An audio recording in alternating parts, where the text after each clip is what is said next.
هذه اللقطات مشاهدين مباشرة تأتينا من مقر انعقاد القمة، وهو ولي العهد الأمير محمد بن سلمان يظهر في الصورة بصحبة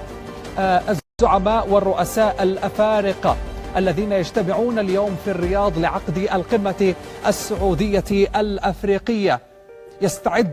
القادة والزعماء وسمو ولي العهد الأمير محمد بن سلمان الذي يظهر في هذه الصور المباشرة لالتقاط الصور التذكارية قبل انطلاق القمة السعودية الأفريقية في الرياض. اكتمل وصول القادة الأفارقة إلى العاصمة السعودية الرياض، وبالتحديد إلى مقر انعقاد هذه القمة التي تؤسس لتعاون استراتيجي بين الجانبين السعودي والأفريقي